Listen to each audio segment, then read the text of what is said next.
हरे कृष्णा। नमो ओम विष्णुपादाय कृष्ण पृष्ठाय भूतले श्रीमते भक्ति वेदांता स्वामिनिति नामिने। हरे कृष्ण कृष्ण कृष्ण हरे हरे, हरे राम राम राम हरे हरे। श्रील ऐसी भक्ति वेदांत स्वामी प्रभुपाद की जय। आचार्य महात्मा गांधी जी की जय। भगवद गीता 2020 में आपका स्वागत है और वर्ष 2021 की आपको बहुत बहुत शुभकामनाएं। आज की चर्चा चल रही है 5वें अध्याय की। आज की श्लोक संख्या है 5वें अध्याय का 26वां श्लोक। आखिरी 4 श्लोक हैं इस अध्याय के।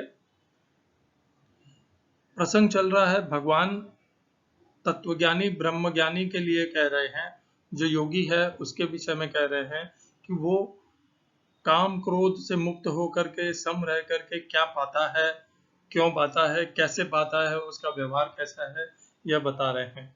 आज की श्लोक संख्या प्रारंभ करने के पहले हम 5वें अध्याय के 25वां श्लोक का पुनर्कथन कर लेते हैं। लभन्ते ब्रह्म निर्वाणम ऋषय क्षीण कल्मषाः छिन्न द्वैता यदात्मानः सर्वभूत हिते रताः। तो जो ऋषि होते हैं, जिन्होंने जो अपना समस्त पाप कर्मों से मुक्त हो गए हैं, पाप कर्म फलों से भी मुक्त हो गए हैं और वे भगवान को, परब्रह्म परमात्मा को प्राप्त होते हैं। तो यहाँ पर यह प्रश्न आता है, क्या परब्रह्म और भगवान श्री कृष्ण एक ही हैं? ये पहला प्रश्न आ जाएगा। और ब्रह्म और ब्रह्मा एक ही है क्या? यह दूसरा प्रश्न आ जाएगा। छिन्न द्वैता यतात्मानः सर्वभूत हिते रताः। वे समस्त द्वंद्वों से मुक्त हो गए हैं। उन्होंने द्वंद्वों को परे होकर के उन्होंने अपने इंद्रिय, मन और बुद्धि, इन तीनों पर नियंत्रण करके वे स्थिर समता में, सम में स्थित हो गए हैं और वे सदैव सर्वभूत हिते रताः, समस्त भूतों के हित के में, उनके कल्याण और सेवा के लिए सदैव कार्यरत रहते हैं। कर्मयोगी हैं, अव्यक्त भगवान को अव्यक्त परब्रह्म रूप में भजते हैं, परब्रह्म रूप के उपासक हैं। तो दूसरा हमने कहा था। और तीसरा यह आ जाता है कि सर्वभूत हिते, सर्वभूत हित में लगना, क्या यह सही है अध्यात्म के मार्ग में? तो ये 3 प्रश्न हैं। आगे बढ़ने के पहले मैं इन 3 प्रश्नों का निवारण करना चाहता हूँ, जितना मेरी में भगवान की दी हुई सामर्थ्य है उसमें प्रयत्न करूंगा। ब्रह्म, ब्रह्म परब्रह्म एक ही है। ब्रह्म क्या है? 8वें अध्याय में भगवान अर्जुन पूछते हैं किम तत् ब्रह्म किम अध्यात्म, और भगवान कहते हैं 8वें अध्याय के दूसरे श्लोक में अक्षरम ब्रह्म परमम। तो जो अक्षर है, जो कभी भी जिसका नाश नहीं होता, अव्यय है, वही ब्रह्म है, परब्रह्म है। अब परब्रह्म जो अव्यक्त है, क्या वह और भगवान एक ही हैं? इसके लिए मैं 12वें अध्याय का आश्रय लूंगा। 12वें अध्याय में अर्जुन भगवान से पूछते हैं, अर्जुन पूछते हैं कि जो आपके सगुण साकार रूप में के प्रति भक्ति करते हैं उसके उपासक हैं, और जो अव्यक्त के उपासक हैं, उन दोनों में से कौन से श्रेष्ठ हैं? भगवान कहते हैं कि जो मेरे सगुण रूप के उपासक हैं, वे, उनकी श्रद्धा ज्यादा अच्छी है। वे ये नहीं कहते वे ज्यादा श्रेष्ठ भक्त हैं। भगवान कहते हैं उनकी श्रद्धा श्रेष्ठ है। आपको संशय हो तो उसके लिए मैं यह श्लोक पढ़ देता हूं, ताकि आपको इसका सही अर्थ समझ में आ जाए। मय्यावेश मनो ये माम नित्य युक्ता उपासते श्रद्धया पर्योपेताः ते मे युक्ततमा मताः।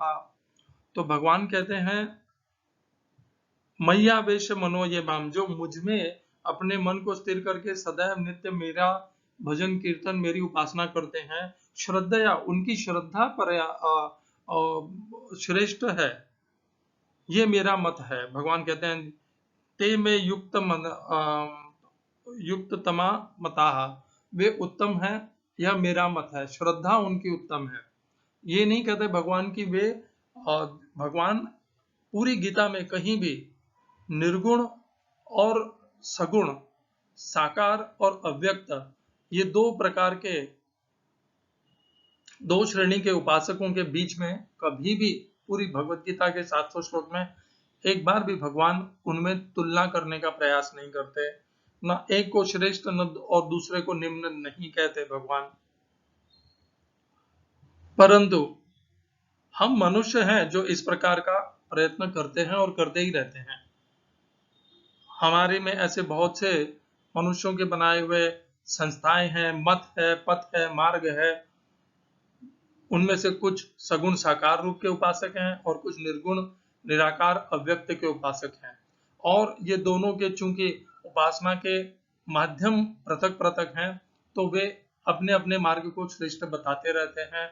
भगवान ने ऐसा कोई भी भेद नहीं किया है, दोनों के बीच में कोई भी तुलना नहीं की है, किसी को निम्न किसी को श्रेष्ठ नहीं कहा है, परंतु ये दोनों एक दूसरे को जरूर कहते रहते हैं। ये संस्था वाले, इनके आचार्य गुरु और इनके शिष्य भी और इनके साहित्य भी एक दूसरे के प्रति ईर्ष्या घृणा द्वेष फैलाते रहते हैं। क्या आवश्यकता है? जब भगवत गीता में ऐसा एक भी नहीं है श्लोक, तो क्यों हम इस प्रकार के कार्य में अपने आप को लगाए हैं? हम एक तरफ कहते हैं कि हम भगवान श्री कृष्ण के अनुयायी हैं, हमने भगवत गीता से ज्ञान प्राप्त किया है, और हम ये भी कहते हैं कि हम भगवत गीता भगवान श्री कृष्ण के अनुयायी हैं, तो फिर हम भगवान श्री कृष्ण के दिए हुए उपदेश और ज्ञान के विरुद्ध आचरण क्यों कर रहे हैं? भगवान तो कहते हैं 9वें अध्याय के 29वें श्लोक में, समूहम सर्वभूतेषु न मे द्वेषोऽस्ति न प्रियः, मुझे कोई भी द्वेष नहीं है, ना किसी से प्रेम है। ये भजन्ति तो माम भक्त्या मयि ते तेषु चाप्यहम्, जो मेरा भजन करते हैं मैं भी उनका भजन करता हूँ, उनसे प्रेम करता हूँ। ये नहीं कहते कि जो मुझे सगुण रूप में भजन करते हैं मैं उनसे प्रेम करता हूँ, और जो निर्गुण रूप में भजन करते हैं उनसे मैं प्रेम नहीं करता, ऐसा नहीं कहते भगवान। और 12वें अध्याय का दूसरा श्लोक, जिसका आश्रय लेकर के जो सगुण साकार हैं वो अपने अपने मार्ग, पथ और संस्था को श्रेष्ठ बताते हैं, उनके लिए यह जानना आवश्यक है कि दूसरे अध्याय के दूसरी पंक्ति में भगवान ने श्रद्धया कहा है। श्रद्धया होता है, और प्रभुपाद का अनुवाद है श्रद्धा पूर्वक।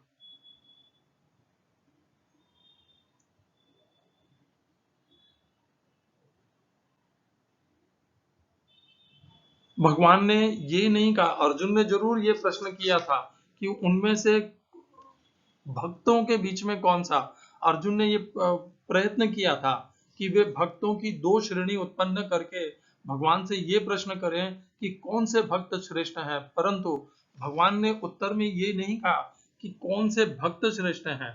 भगवान ने ये कहा कि जो उनकी श्रद्धा श्रेष्ठ है, जो सगुण रूप के उपासक हैं, और जो निर्गुण रूप के अव्यक्त निराकार के उपासक हैं, उनके लिए भी भगवान ने ये कहा 12वें अध्याय के 4 श्लोक में, ते प्राप्नुवन्ति मामेव सर्वभूत हिते रताः, वे निर्गुण निराकार अव्यक्त के उपासक भी मुझे ही प्राप्त होते हैं। जब दोनों का अंतिम गति, अंतिम स्थान, परम धाम एक ही है, तो फिर विवाद किसका, ईर्ष्या किस चीज की, घृणा क्यों, द्वंद्व क्यों? ते प्राप्नुवन्ति मामेव, और क्या कहा भगवान ने, सर्वभूत हिते रताः, ये सबके प्रति सदैव सेवा भाव में लगे रहते हैं। जब योगी इस प्रकार सेवा भाव में लगे हैं, तो उनके लिए ये कह देना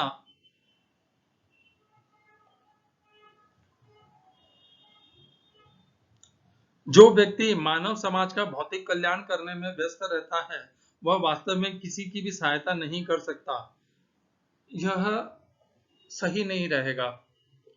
दूसरों के भगवान ने स्वयं कहा है सर्वभूत हिते रताः।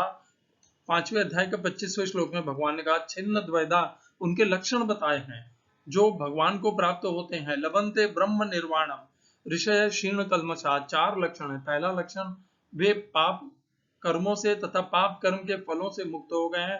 दूसरा, उनके समस्त द्वंद्व नष्ट हो गए हैं। तीसरा, उन्होंने इंद्रिय, मन और बुद्धि इन तीनों को पूर्णतया नियंत्रित कर लिया है। चौथा, वे सदैव समस्त प्राणियों की सेवा में, कल्याण में लगे रहते हैं। ये चार लक्षण हैं। जब भगवान ने ये चार लक्षण दिए हैं तो जो सगुण साकार रूप के उपासक हैं वो कैसे दूसरों की कल्याण और सेवा को कह सकते हैं कि ये तो बांधने वाली है, व्यर्थ है। इसे व्यर्थ कहना भगवान के ऊपर, भगवान के दिए हुए उपदेश का विरोध करने के समान है। तो यहाँ पर यथारूप में जो अनुवाद में आया है, जो व्यक्ति मानव समाज का भौतिक कल्याण करने में ही व्यस्त रहता है वह वास्तव में किसी की भी सहायता नहीं कर सकता। तो जो भौतिक कल्याण के लिए वे नहीं करते हैं, ये मानव वे भौतिक कल्याण के लिए कर रहे हैं परंतु स्वयं की भौतिक उन्नति के लिए नहीं कर रहे हैं। सर्वभूत हिते रताहा, वे कर तो उनके भौतिक कल्याण के लिए रहे हैं परंतु स्वयं के कल्याण के लिए नहीं कर रहे हैं। वे दूसरे प्राणियों के कल्याण के लिए सेवा कर रहे हैं, उसके लिए अपने सामर्थ्य से जो कुछ भी बन सकता है वह कर रहे हैं और उसी में संतुष्ट हैं। यह जो आचरण है इसे ही यज्ञ कहा जाता है। या तो मनुष्य जब दूसरों के लिए कर्म करता है तो वह यज्ञ कहलाता है, या वह अपनी वस्तु, पदार्थ, सामर्थ्य, सामग्री उन्हें देता है, उनके दरिद्रता को या उनके दुर्बलताओं को नष्ट करने के लिए, तो वह दान देता है। इसीलिए भगवान ने 18वें अध्याय में कहा है, यज्ञ दान तप कर्म न त्याज्यम कार्यमेव तत्। तब तो स्वयं के लिए किया जाता है और यज्ञ दान दूसरों के लिए दिया जाता है। दान हम दूसरों को देते हैं जो अधिकारी होते हैं, और यज्ञ हम करते हैं अपने कर्मों के द्वारा दूसरों की सेवा। तो जब हम यज्ञ कर रहे हैं और यज्ञ करके दूसरों की सेवा कर रहे हैं तो उसे भौतिक स्तर पे उसकी तुलना करना अनुचित हो जाएगा। स्वयं भगवान ने 17वें अध्याय में यज्ञ के 3 प्रकार बताए हैं, सात्विक, राजसिक और तामसिक। आप 17वें अध्याय का श्लोक संख्या देखिए। आप 12वां, 17वें अध्याय का 12वां श्लोक है, अभिसंधाय तु फलम दंभार्थम अपि चैव यत् इज्जते भरत श्रेष्ठम तम यज्ञम विद्धि राजसम। तो यह राजसम यज्ञ है। राजसम यज्ञ में क्या होता है कि जो यज्ञ करने वाला है वो दूसरों की सेवा तो करता है परंतु अपने फल की इच्छा किससे करता है और अपने दंभ और मद और प्रतिष्ठा के लिए करता है, तब वह राजस कहला जाता है। परंतु ये जो ऋषि हैं, ये जो योगी हैं, ये तो सर्वभूत हिते रता है। ये अपने लिए नहीं कर रहे हैं, ये उनके दूसरों के भूत हिते रता, हिते शब्द दूसरों के कल्याण के लिए कर रहे हैं, स्वयं की फल की कामना से नहीं कर रहे। तो उनके लिए लागू पड़ता है 17वें अध्याय का 11वां श्लोक, जहां पर सात्विक यज्ञ का भगवान ने उपदेश दिया है। अफलाकांक्षी फिर यज्ञ विधि दृष्टो य इज्जते यष्टव्यमेवेति मनः समादाय स सात्विकः। जो बिना फल की आकांक्षा के किए जाते हैं यज्ञ, और ये यज्ञ करना मेरा कर्तव्य है, इस भाव से किए जाते हैं और विधि पूर्वक किए जाते हैं, उसे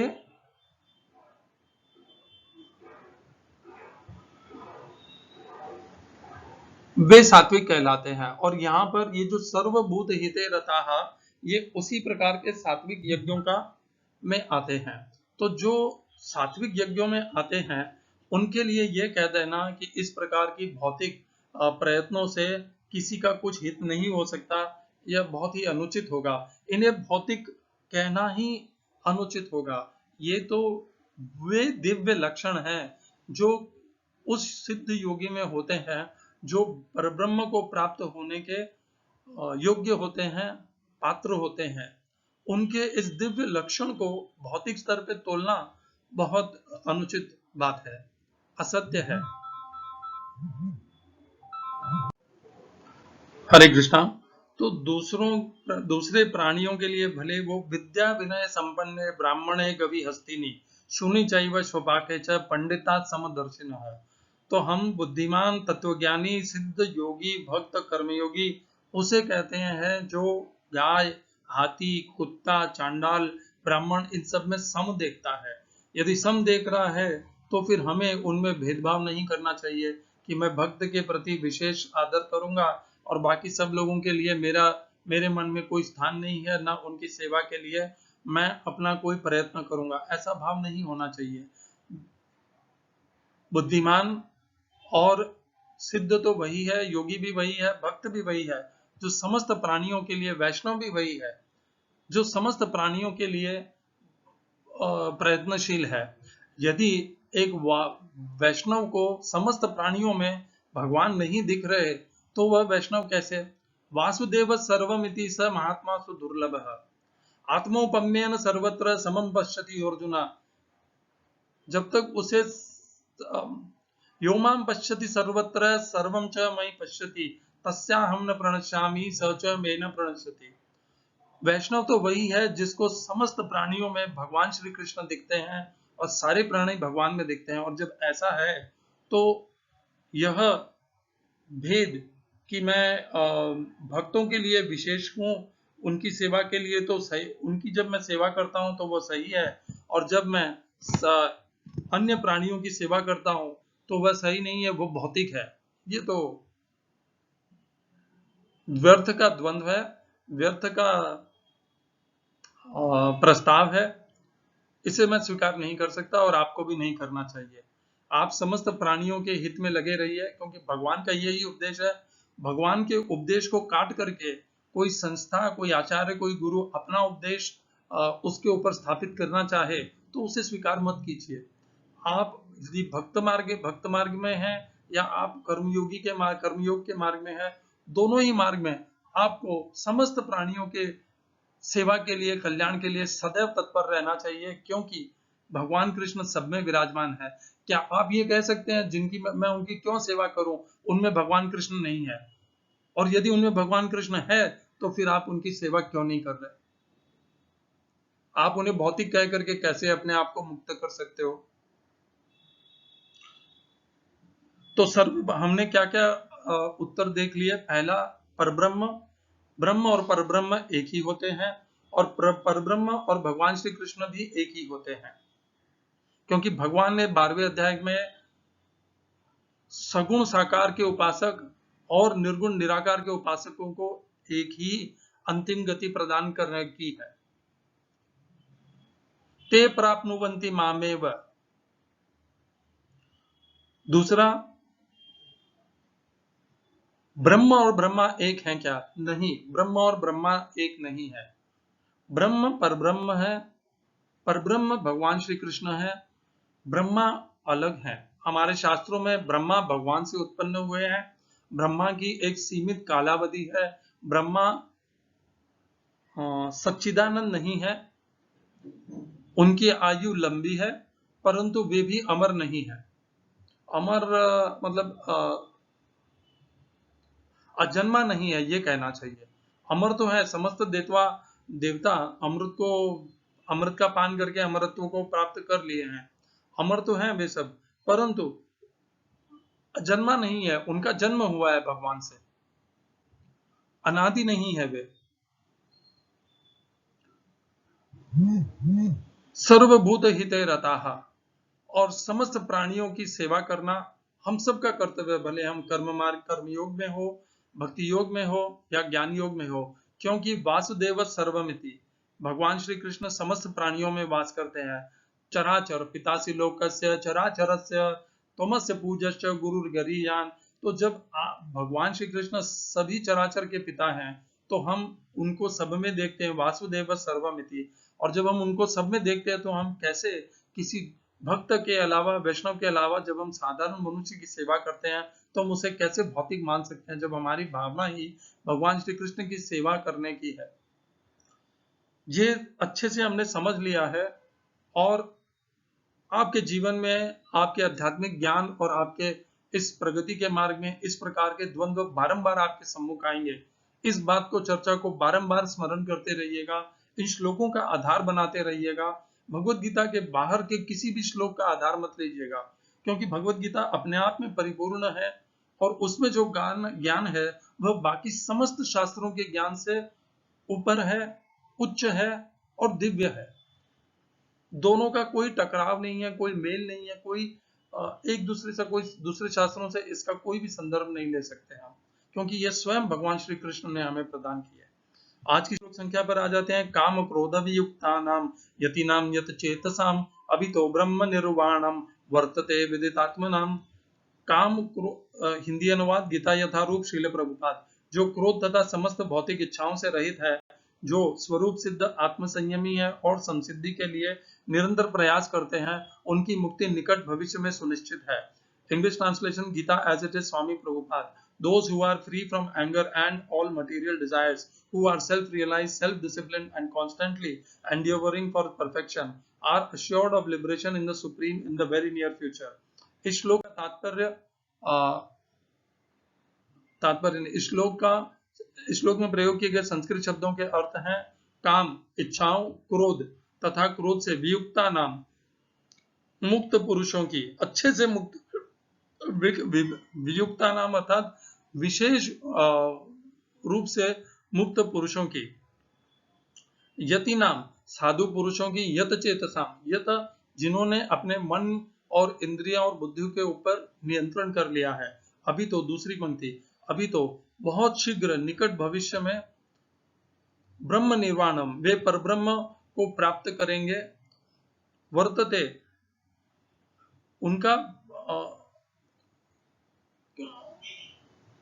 उनका स्वभाव ऐसा है, वे अपना व्यवहार ऐसा करते हैं, होती है। वर्तते विदित आत्मानम वे सदैव अपने स्वरूप, अपने अंतःकरण में ही स्थित रहते हैं। विदित आत्मानम वे अपने अंतःकरण में ही स्थित रहते हैं और अपने को यथार्थ रूप से पहचानते हैं। इस श्लोक का तात्पर्य भगवत गीता यथारूप से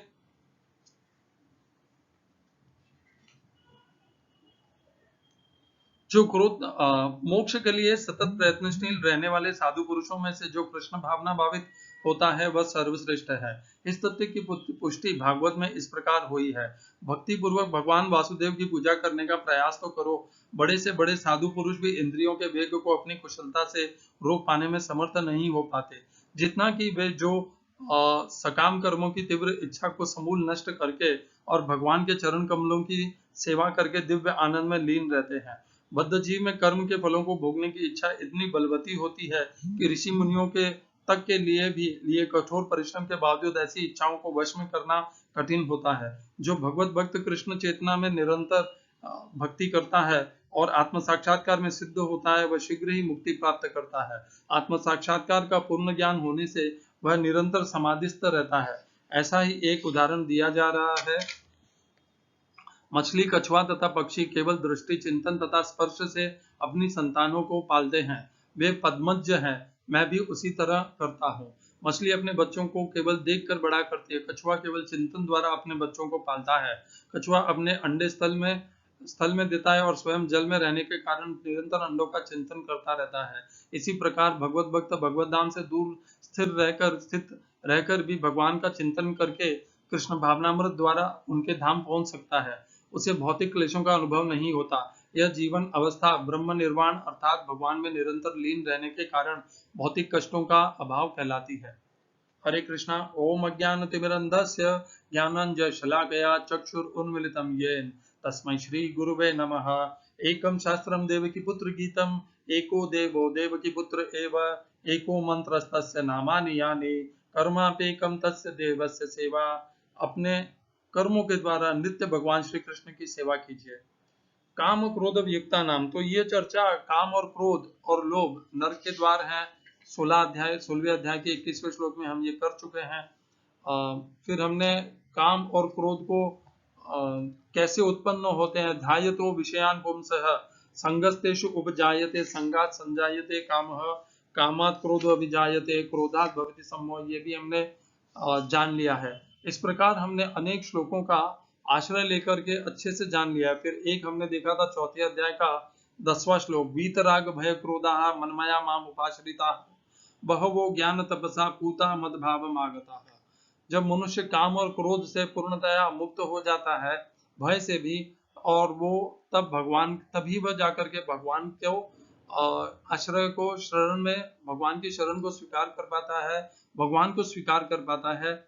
इस प्रकार ज्ञान और तप से पूर्णतया शुद्ध और पवित्र होकर के वह भक्त भगवान को प्राप्त होते हैं। मद भाव मागता, उनका भावना, उनकी स्वभाव भगवान के जैसा हो जाता है और वे भगवान को ही प्राप्त हो जाते हैं। तो इस प्रकार अनेकों श्लोक हैं जिसमें भगवान ने काम और क्रोध से, लोभ से मुक्त होने के लिए हमें उपदेश दिया है, ज्ञान दिया है। काम क्रोध वियुक्ता नाम यतिनाम यत चेतसाम, लक्षण है जिस सिद्ध योगी ने, भक्त ने काम और क्रोध से पूर्णतया मुक्ति, विमुक्ता नाम वियुक्ता नाम, पूर्ण तरह से मुक्ति प्राप्त कर लिया। यति नाम, जिसने उन साधु पुरुषों की, यतचेतसाम, जिन्होंने इंद्रिय, मन और बुद्धि के ऊपर पूर्ण नियंत्रण कर लिया है, ये दूसरा लक्षण है। तीसरा, वे क्या होता है, वे बहुत शीघ्र ही परब्रह्म भगवान श्री कृष्ण को प्राप्त होते हैं, क्योंकि वे सदैव अपने विदित आत्मानम, वे अपने आप को, अपने स्वरूप को, अपने यथार्थ को और अध्यात्म को अच्छे से पहचानते हैं, जानते हैं। विदित, विदित का अर्थ है जानना, इसलिए वे उनको प्राप्त होते हैं।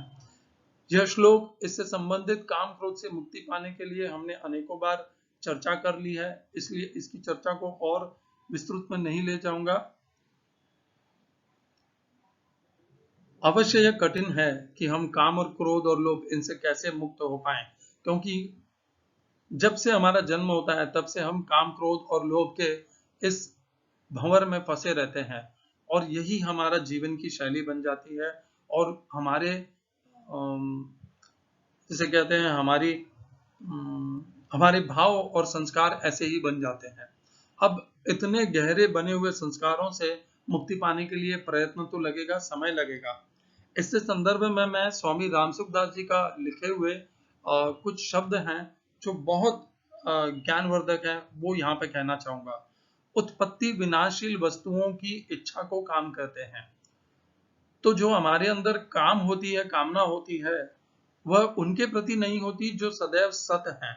जो असत है उसके प्रति हमारी कामना होती है, और जो सत है उसके प्रति हमारी कामना होती नहीं है।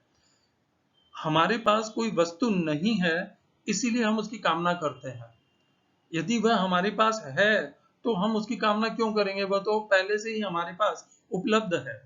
तो जो उत्पत्ति और विनाशील है, किसी वस्तु का विनाश हो गया है, वो हमारे पास नहीं है, हमें उसकी कमी सता रही है, तभी हम उसकी कामना करते हैं, इच्छा करते हैं।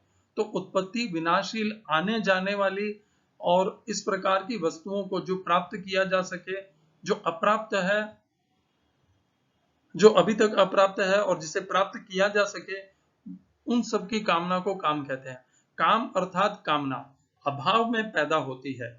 अभाव सदैव असत में रहता है, सत स्वरूप में अभाव है ही नहीं। हमारा जो स्वभाव है सच्चिदानंद स्वरूप, उसमें कोई अभाव नहीं है, उसके लिए अब और क्या कामना करनी है, वो तो हमारा स्वभाव ही है। परंतु जब स्वरूप असत से तादात्म्य कर लेता है, तब असत अंश के अभाव को वह अपने में मान लेता है। तो हमारी खुद का जो ज्ञान है कि हम भगवान श्री कृष्ण के अंश हैं, परिपूर्ण हैं, हमें बाहर से, बाह्य स्पर्शेष्व असक्त आत्मा, हमें बाहर से कुछ नहीं चाहिए, हम अपने आप में परिपूर्ण है। जो कुछ भी आवश्यकताएं हैं वह इस शरीर की हैं, और शरीर की थोड़ी आवश्यकताएं, जिन्हें आवश्यकताएं कही जाती हैं, उन्हें पूरा करना हमारा धर्म है। और उससे आगे बढ़ करके जो भी हम करते हैं वे सब कामनाएं हैं, और कामना नहीं करनी चाहिए। अपने में अभाव मानने से ही कामना पैदा होती है। आपके पास गाड़ी नहीं है तो आप गाड़ी की इच्छा करेंगे, आपके पास गाड़ी है तो आप मर्सिडीज की इच्छा करेंगे, आपके पास मकान नहीं है तो आप मकान की इच्छा करेंगे, आपके पास सुंदर स्त्री नहीं है तो आप सुंदर स्त्री की इच्छा करेंगे। जब अभाव होता है तभी इच्छा होती है। आप अपने अंदर भीतर से अभाव को ही नष्ट कर दीजिए। ये जो भावना है कि मेरे पास यह नहीं है, इस भाव को ही जड़ से, मूल से नष्ट कर दीजिए, आपके भीतर से कामना भी चली जाएगी। कामना पूर्ति में बाधा लगने पर क्रोध आ जाता है। जब मकान जिसकी कामना है वह नहीं मिलता है, सुंदर स्त्री जिसकी कामना है वह नहीं मिलती है, या धन संपत्ति जिसकी कामना है वह नहीं मिलती है, तो क्रोध उत्पन्न होता है। जो चीज कम होने वाली होती है वह मिटने वाली होती है। अतः जिस साधन से ये काम क्रोध कम होते हैं उसी साधन से ये मिट भी जाते हैं। तो जब हम प्रयत्न करते हैं अपने मन, बुद्धि और इंद्रियों पर नियंत्रण करने की, तब हम कभी कभी काम, क्रोध और लोभ के ऊपर नियंत्रण कर पाते हैं, उसे कम भी कर पाते हैं, उसके वेग को भी कम कर पाते हैं। तो यही कह रहे हैं स्वामी रामसुखदास दास जी महाराज कि जब हम काम, क्रोध और लोभ के वेग को कभी कभी कम कर पाते हैं तो इसका अर्थ है यह हमारे स्वयं के सामर्थ्य के ऊपर है कि हम इनके वेग को कैसे निस्तेज कर सकते हैं, कैसे हम इनके वेग को पूर्णतया निर्मूल से नष्ट कर सकते हैं। जो कम हो सकता है वह नष्ट भी हो सकता है, केवल प्रयत्न की आवश्यकता है। जो चीज कम होने वाली होती है वह मिटने वाली भी होती है। अतः जिस साधना से काम, क्रोध, लोभ कम होते हैं उसी साधना से ये मिट भी सकते हैं। साधन करने वालों को यह अनुभव होता है कि पहला, काम, क्रोध आदि दोष पहले जितनी जल्दी आते थे उतनी जल्दी अब नहीं आते। प्रयत्न करते करते साधक को अपने अंदर स्थिरता प्राप्त होने लगती है और उसे भी ये पता चलने लग जाता है कि अब पहले जैसे उग्र और वेगपूर्ण काम और क्रोध नहीं आते हैं। दूसरा, पहले जितने वेग से आते थे उतने वेग से अब नहीं आते। तो पहला तो था कि जितने जल्दी जल्दी बारंबार काम और क्रोध आते थे अब उतने नहीं आते, पहला दिया था। दूसरा है कि वे उतने वेग से भी नहीं आते। एक, काम और क्रोध बार बार उत्पन्न नहीं होते, पहला तो यह उसे अनुभव होता है। दूसरा, वे उत्पन्न भी यदि होते हैं तो उनकी वेग और उनकी तीव्रता इतनी पहले जितनी प्रभावशाली नहीं होती। तीसरा, पहले जितनी देर तक ठहरते थे उतनी देर तक अब नहीं ठहरते। पहले एक बार काम और क्रोध आ जाता था तो उससे मुक्ति पाना असंभव हो जाता था जब तक उसका निवारण नहीं मिल जाता, परंतु अब हम अपने ज्ञान का प्रयोग करके अपने आप को काम, क्रोध और लोभ इन नर्क के द्वारों से धीरे धीरे प्रयत्न करके वहां से विमुख कर पाने में समर्थ हैं। पहले जितनी देर तक ठहरते थे उतनी देर अब नहीं ठहरते। तो अब वे जब आते हैं तब हम अपने ज्ञान का प्रयोग करके बहुत जल्द, बहुत शीघ्र ही काम, क्रोध और लोभ को अपने भीतर से निकाल पाने में सक्षम हो जाते हैं। उन्हें ज्यादा देर अपने पास ठहरने नहीं देते। कभी कभी साधक को ऐसा भी प्रतीत होता है कि काम, क्रोध का वेग पहले से भी अधिक आ गया। इसका कारण यह है कि पहला, साधन करने से भोगासक्ति तो मिटती चली गई परंतु पूर्णावस्था प्राप्त हुई नहीं। तो कभी कभी उल्टा भी प्रतीत होता है कि मैं साधना कर रहा हूं परंतु फिर भी काम और क्रोध पहले से भी ज्यादा आ रहा है। तो ये ऐसा हमारी ये प्रतीति होती है, वास्तव में उतना क्रोध पहले जितना आता नहीं है अब। परंतु जब हम भोग और आसक्ति जो हमारी होती है, कामनाओं के जो मूल में है, वो मिट तो गई है परंतु अभी पूर्णतया नष्ट नहीं हुई है। तो थोड़ा क्रोध और काम का उत्पन्न होना स्वाभाविक है, अभी जड़ से नष्ट नहीं हुई है। दूसरा, अंतःकरण शुद्ध होने से थोड़े काम, क्रोध भी साधक को अधिक प्रतीत होते हैं, क्योंकि अब उनका मन निर्मल हो चुका है, स्वभाव भी निर्मल हो चुका है।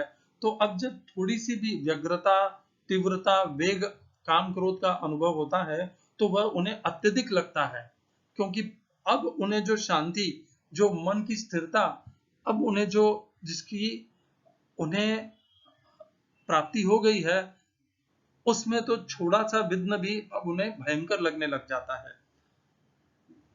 कोई मन के विरुद्ध कार्य करता है तो वह साधक को बुरा लगता है, पर साधक उसकी परवाह नहीं करता। बुरा लगने के भाव का भीतर संग्रह होता रहता है, फिर अंत में थोड़ी सी बात पर भी जोर से क्रोध आ जाता है, क्योंकि भीतर जो संग्रह हुआ था वह एक साथ बाहर निकलता है। ऐसा कभी कभी आपको भी होगा। मैंने तो गांधी जी के पिक्चर गांधी जी के आचरण में भी हुआ। जब वे काम और क्रोध पर नियंत्रण पाने का प्रयत्न कर रहे थे, तब एक बार उन्हें बा पर बहुत अत्यधिक क्रोध आ गया था। तो वो संग्रह करते रहे और एक दिन जब बा ने मना कर दिया उस प्रकार सेवा करने से,